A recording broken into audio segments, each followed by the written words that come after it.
Om Tava Kathamritam Tapta Jivanam Kavi Bhiriditam Kalmashapaham Shravanamangalam Srimadaatatam Bhuvi Grananti Ye Bhurida Jana Bhuvi Grananti Ye Bhurida Jana.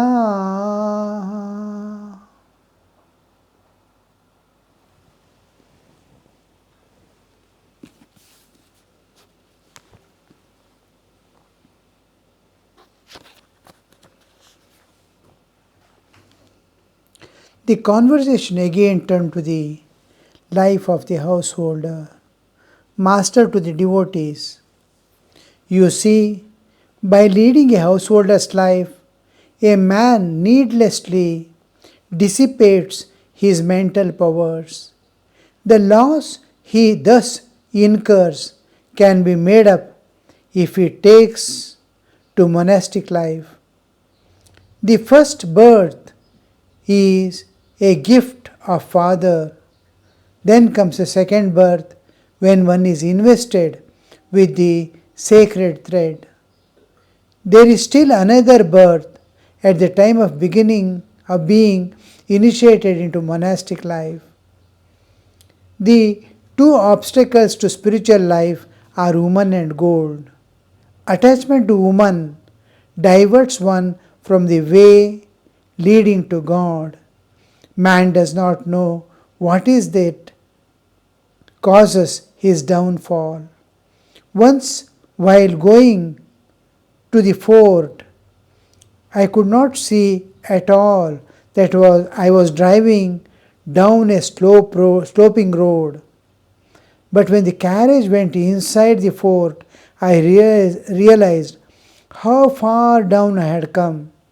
Alas, women keep men deluded. Captain says, "My wife is full of wisdom." The man possessed by a ghost does not realize it. He says, "Why, I am all right." The devotees listen to these words with deep silence. Master to the devotees. He is talking to a group of men. So the term women is in the original is used is Kamini Kanchan. Kamini doesn't mean, actually it is translated, not exact intention or meaning is not conveyed by the term woman and gold. Kamini is whatever causes desires in the heart of a person. It can be in man or woman, anything that causes, the force that causes desires. It need not be sexual desire alone. Any desire that is caused in the heart of any living being also, but especially refers to human being, man or woman, whoever, if it causes a desire, what causes the desire in the heart is called Kamini. Kanchana doesn't mean gold, woman and gold. Anything that makes you possess for the sake of enjoyment or fulfillment of a desire is called Kanchana. The terms are used in a different way. Now I have intellect. It comes under the Kanchana.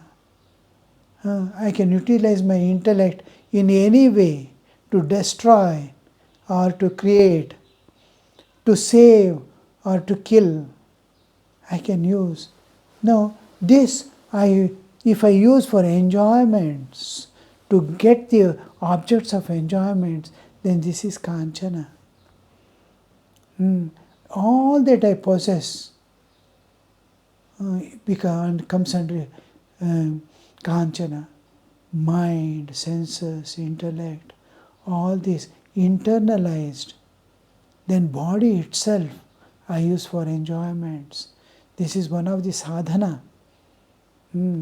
Sadhan means an object of by which I attain certain things. So then the possessions, all that I have acquired in my life, wealth, property, all these things come under the Kanchana. It is not only gold. Like that, Kamini doesn't mean only a woman. All that creates desire in humans, whether man or woman, is termed because the one is given feminine aspect and another is given masculine aspect. Kanchana is given masculine aspect and feminine because this is going to end. That which has a property of producing is given the feminine features. Now, a thing that can go on multiplying itself. Now, desires go on multiplying. Desire doesn't end with one desire. It creates another desire. Once I smoke, I feel like smoking once more. The desires continue. That's why it's given feminine form and feminine words are used. Now, Nadi, river, the country, motherland, all these are given feminine. But mountain is always given masculine form. Similarly, Kanchana doesn't get multiplied. It got spent. Suppose 10 rupees are in your pocket. Keep for 100 years, it will remain 10 rupees only. But desires do not remain one desire as it is. It gives birth to thousands of desires. This is going to spent away. So this is given masculine because it's going to end without reproduction. It is not going to multiply. So this one, Kanchana, is the term used with masculine aspect is given here. That's why woman term is used. And their woman, this is wrong expression the translator has done in the beginning of this one gospel also he gives, and especially the author M. Mahendranath Gupta in his Bengali book here also in the beginning, in the introduction, he says, oh, I should have done myself. So many, this is not what was the intended in translating, because it's translated from Bengali to, there Kamini Kanchana is used, here woman and gold. The woman term becomes very painful for many. Woman and gold. Gold doesn't matter. But gold doesn't mean gold alone, nor wealth even. Even our bodily existence, anything I possess, as a means of enjoyment, anything I possess is called Kanchana. Any desire that multiplies and captures me is called Kamini. So Thakur uses the term, oh, Kamini, once it catches you, desires once you catch will never. In English, when we translate, woman catches, that term is given. But we can understand to this extent, it means desires.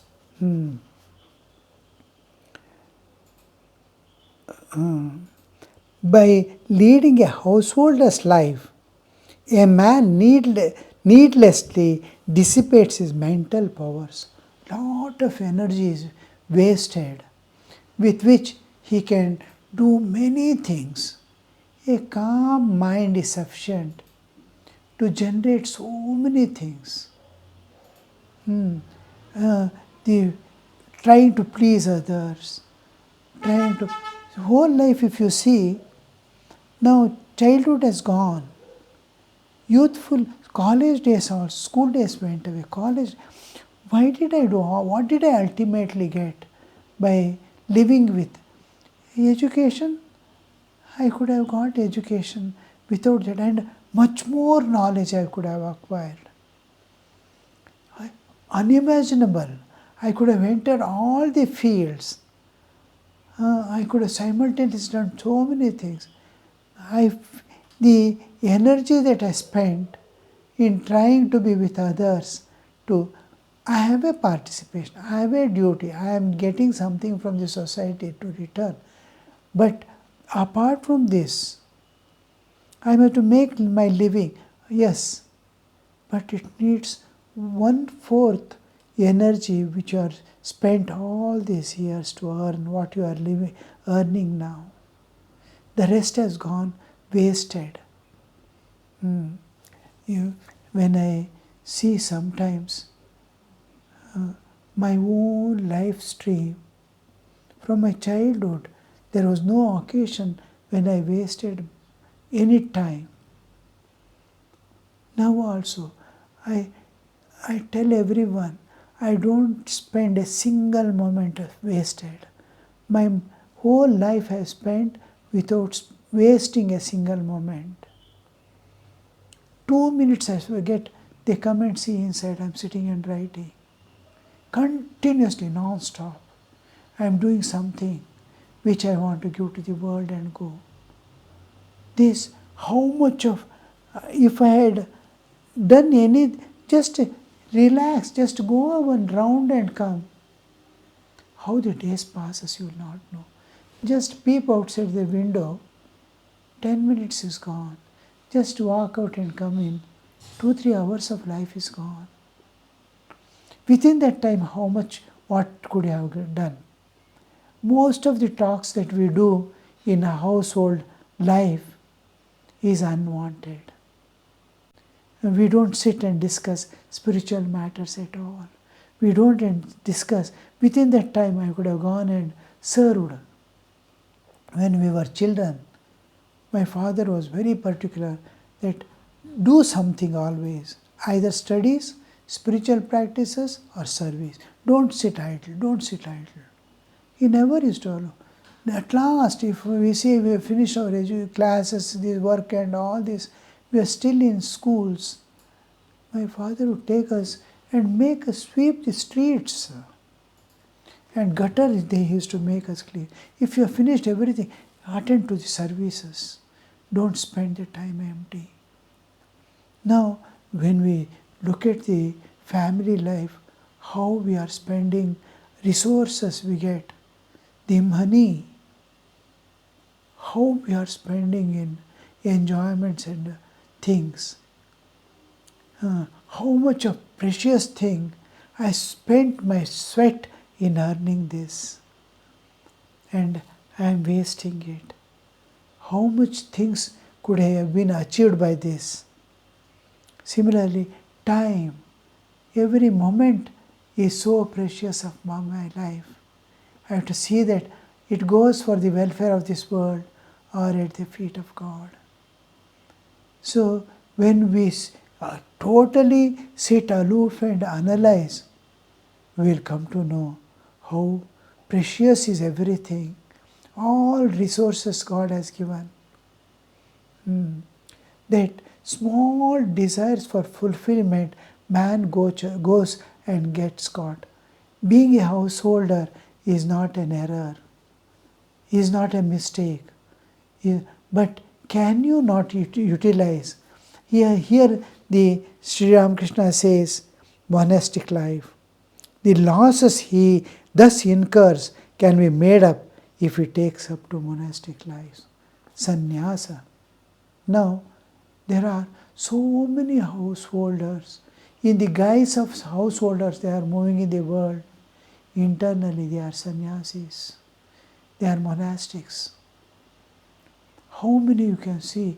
At Thakur's time, directed so many, all these people, householder disciples, were householders, but internally they were insulated from all things. They were internally sannyasis. So this woe of sannyasa monastic life need not be that you have shaven your head and wearing gerva cloth and sitting. No. You have given up home and hearth, need not be. You can be internally uninvolved. You can be internally, but though it is extremely difficult, because the ego clashes will be there, and some small responsibility turns out to be demands, and this one. If the two must be sadhakas, householder, the whole house must be like a cluster dedicated to the divine. God must be the common platform, as it was in the Vedic times. Later also, saints, most of the saints, Indian saints, were all married and in the family life. But God was their platform on which they stood. The life was dedicated to God. So this type of is extremely difficult. See, the day a person gets married, next day onwards, whole life he cannot go out and stay anywhere. He himself gets pulled by that, or there is no freedom. Freedom is not. This marriage is a surrender of freedom, all external freedom. I can no more, I will go and stay somewhere for a month and come back.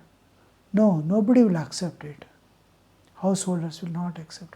Wife will not accept. Husband will not accept. Children will not accept. Parents will not accept. Why? What has happened? Why should you go? And this obligation, there comes the obligation, kills time. But if all have the same ideal, mata, for this only way is to pray, pray, pray, and transform the lives of all and walk together. If anybody enters the family life, and it is a constant war.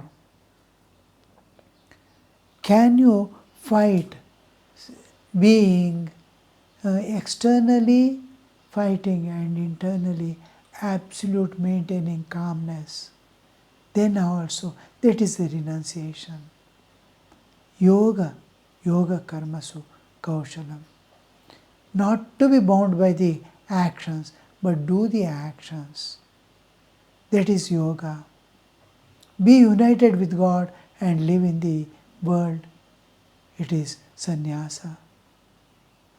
So sannyasa is, but you have to somehow manage in such a way, all have the common opinion, common things.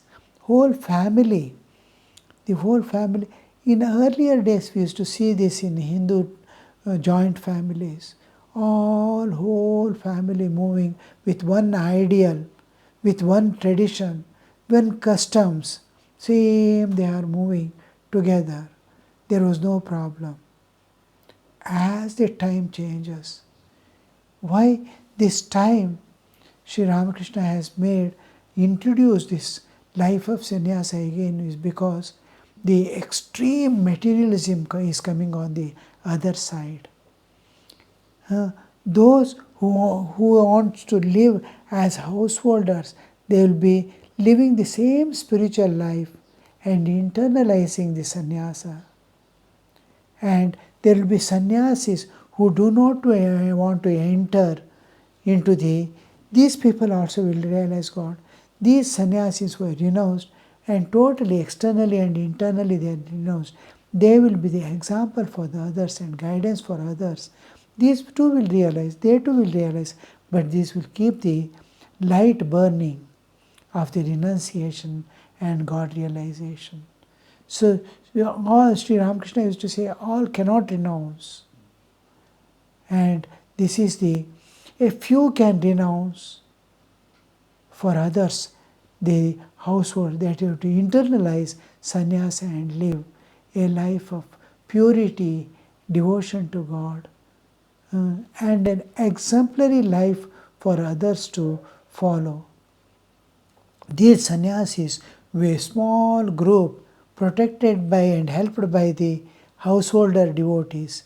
The outer circle, what Sri Ramakrishna calls, this he calls inner circle, and this inner circle will keep the light of God realization and renunciation and divine love burning in this world.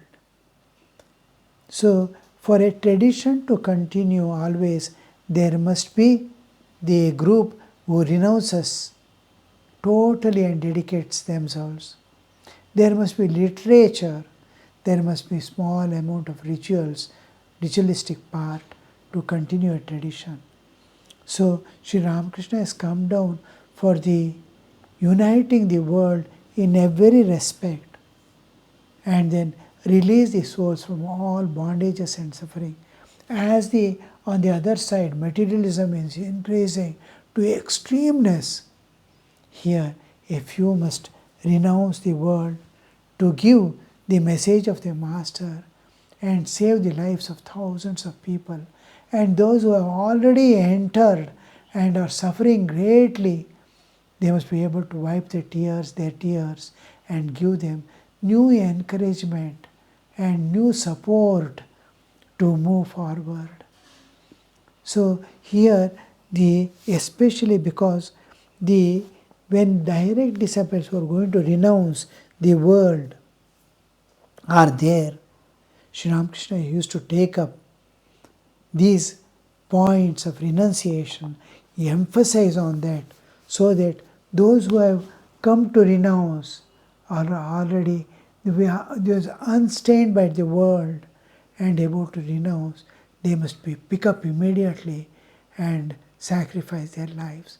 Others must sacrifice the ideal and internalize and live the same life of love and sacrifice.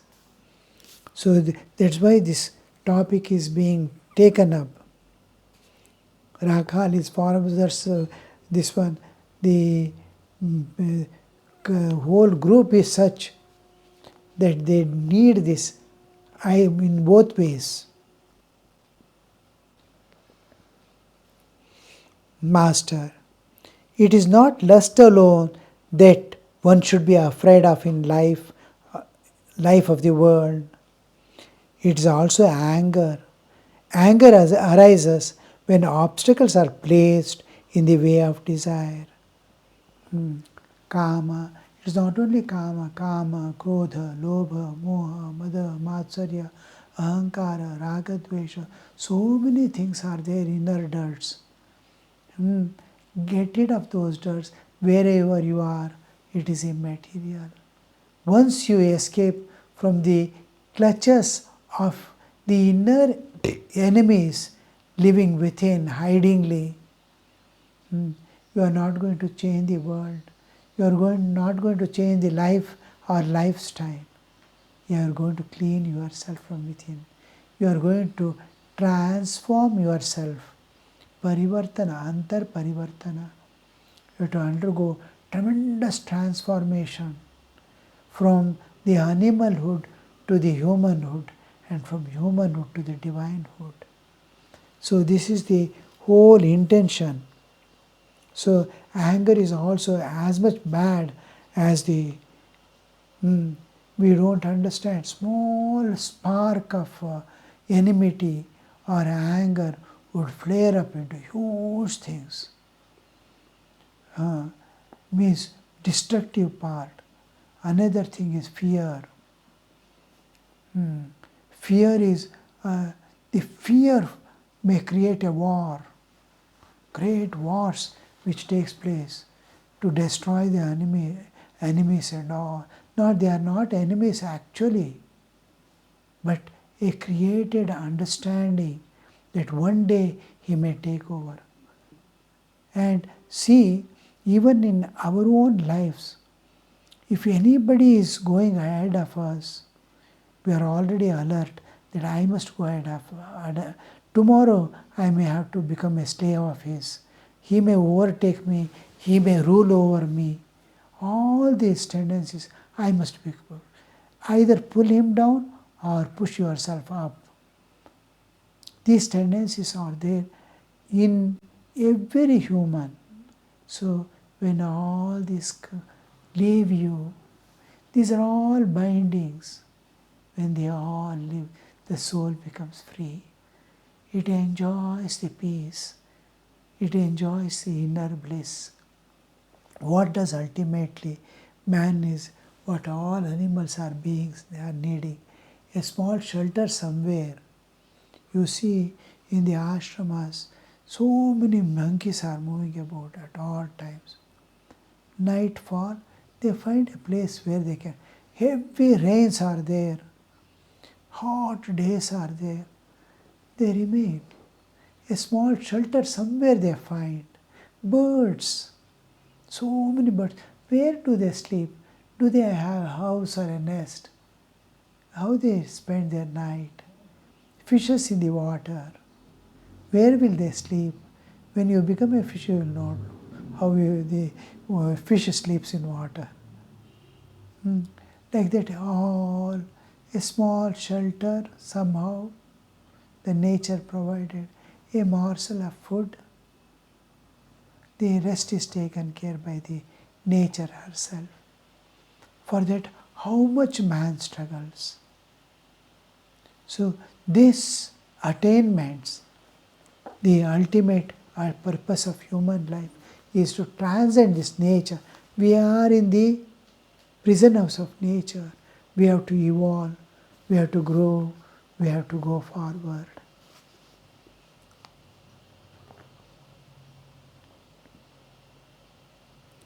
The devotees listen to these words in deep silence. It is not lust alone that one should be afraid of in life. It is anger also. Anger rises when the obstacles are placed in the way of desire.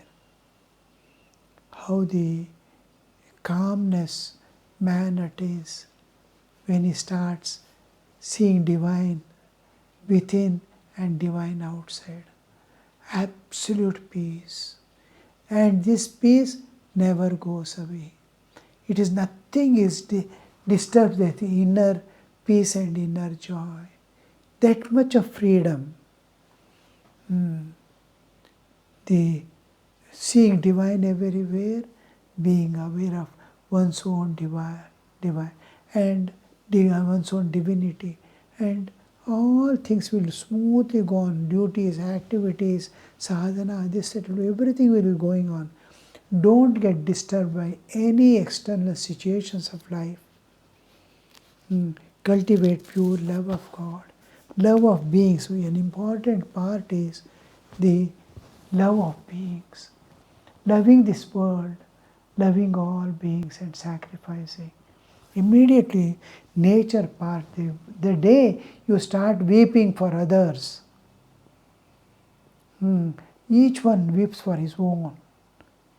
When he starts weeping for others, nature immediately starts participating in his life, makes his life comfortable, opens the doors for higher attainments. Similarly, when one starts striving for realizing God, the God's grace descends. Om Shanti Shanti Shanti Hari Om Tat Sat Shri Ramakrishna Arpanamastu.